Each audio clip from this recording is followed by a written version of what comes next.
आपण दरवर्षी नवरात्रीत घटस्थापना करतो, पण तुम्ही कधी विचार केलाय का की त्या मातीच्या ढिगाऱ्यावर तो पाण्याचा तांब्याच का ठेवला जातो? त्या तांब्यात आपण नाणे, सुपारी आणि 5 पानेच का टाकतो?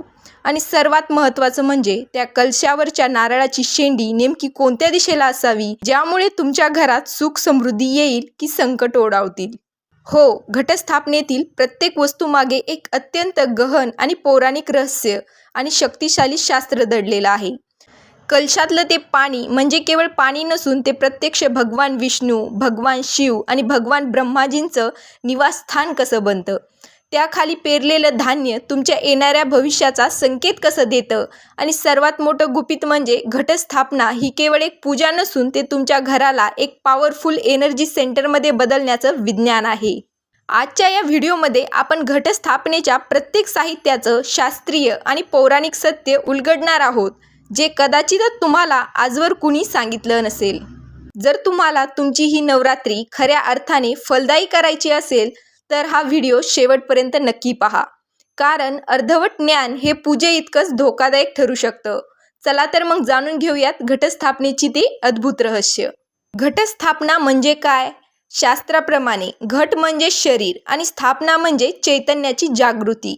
ब्रह्मांडात असलेली शक्ती आपण एका छोट्या कलशात म्हणजेच घटात आवाहन करून आपल्या घरात आणतो. देवी भागवत पुराणानुसार नवरात्रीच्या पहिल्या दिवशी केलेली ही स्थापना म्हणजे आपल्या जीवनातील अंधकार दूर करून प्रकाशाकडे जाण्याचा प्रवास आहे. कलश म्हणजेच आपला तांब्याचा तांब्या, जो की ब्रह्मांडाचे प्रतीक आहे. पूजेतील कलश हा केवळ तांब्या नसून ते संपूर्ण विश्वाचे प्रतीक आहे. शास्त्रात एक श्लोक आहे, कलशस्य मुखे विष्णू कंठे रुद्र समाक्षित मूले तत्र स्थितो ब्रह्मा मध्ये मातृग्रणा स्मृता. याचा अर्थ असा की कलशाच्या मुखात भगवान विष्णू, कंठात भगवान शिव आणि मुळात ब्रह्मदेव वास करतात. तर कलशाच्या मध्यभागी सर्व मातृशक्ती म्हणजेच देवी निवास करतात. कलशात भरलेले शुद्ध पाणी हे मानवी मनातील सात्विकतेचे आणि निर्मळतेचे प्रतीक आहे. श्रीफळ म्हणजेच नारळ हे पूर्णत्वाचे प्रतीक आहे. कलशावर नारळ ठेवल्याशिवाय पूजा पूर्ण होत नाही. नारळाला श्रीफळ म्हणतात. श्री म्हणजे लक्ष्मी. नारळाच्या वरची शेंडी ही ब्रह्मांडातील लहरी खेचून घेणाऱ्या अँटेनासारखी काम करते. शास्त्राप्रमाणे नारळाचे तोंड म्हणजे शेंडी ही नेहमी वरच्या दिशेला असावी. यामुळे घरामध्ये सकारात्मक ऊर्जेचा संचार होतो आणि प्रगतीचे मार्ग मोकळे होतात. तसेच कलशातील 5 पाने म्हणजेच पंचप्राण. कलशात आपण आंब्याची किंवा विड्याची 5 पाने लावतो. ही पाने म्हणजे आपल्या शरीरातील पंचप्राण. प्राण, अपान, व्यान, उदान आणि समान आहेत. ही पाने कलशातील पाण्याची शुद्धता टिकवून ठेवतात आणि वातावरणातील देवी लहरी पूजेच्या ठिकाणी स्थिर करतात. तसेच कलशाच्या पाण्यात आपण काही वस्तू टाकतो, त्यामागेही मोठा अर्थ आहे. सुपारी ही गणपतीचे आणि दृढ संकल्पाचे प्रतीक आहे. नाणे हे त्याग आणि लक्ष्मीचे प्रतीक आहे. जीवनात ऐश्वर्य मिळावे हा यामागचा हेतू असतो. अक्षता, शत म्हणजे नाश न होणारे. अक्षता अर्पण करणे म्हणजे आपले पुण्य कधीही संपू नये अशी प्रार्थना करणे. तसेच कलशाखाली टाकलेले सप्तधान्य आणि मातीची वेदी म्हणजे सृजनाचे प्रतीक आहे.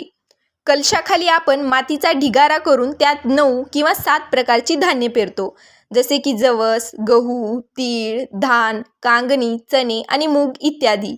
हे धान्य म्हणजे पृथ्वीची उत्पत्ती आणि अन्नाचे महत्त्व अधोरेखित करते. हे टाकलेले धान्य 9 दिवसात हे धान्य जसे अंकुरते तशीच आपल्या आयुष्याची प्रगती व्हावी अशी भावना असते. पेरलेले धान्य हिरवेगार आणि उंच आले तर ते येणाऱ्या वर्षाच्या समृद्धीचे लक्षण मानले जाते. तर मंडळी, ही होती घटस्थापनेमागची ती गुपित आणि शास्त्र, जी आपल्या पूर्वजांनी आपल्याला वारसा म्हणून दिली आहेत. बघा, पूजा करणं म्हणजे केवळ दिवा लावणं किंवा नारळ ठेवणं नाही, तर त्यामागचा भाव समजून घेणं आहे. जेव्हा आपण हे शास्त्र समजून घेऊन भक्ती करतो तेव्हा त्या पूजेचं तेज आपल्या चेहऱ्यावर आणि आपल्या घरात नक्कीच दिसतं. आजच्या या धावपळीच्या युगात आपल्याला या सगळ्या गोष्टी करायला वेळ मिळत नाही, पण या 9 दिवसात जेव्हा तुम्ही तो कलश पाहाल तेव्हा फक्त एवढंच लक्षात ठेवा की तो कलश म्हणजे तुम्ही स्वतः आहात आणि त्यातलं चैतन्य म्हणजे तुमची शक्ती आहे. अशी ही घटस्थापना केली जाते. तर मंडळी, घटस्थापना म्हणजे केवळ विधी नसून निसर्ग आणि ईश्वर यांच्याशी नाते जोडण्याची एक वैज्ञानिक पद्धत आहे.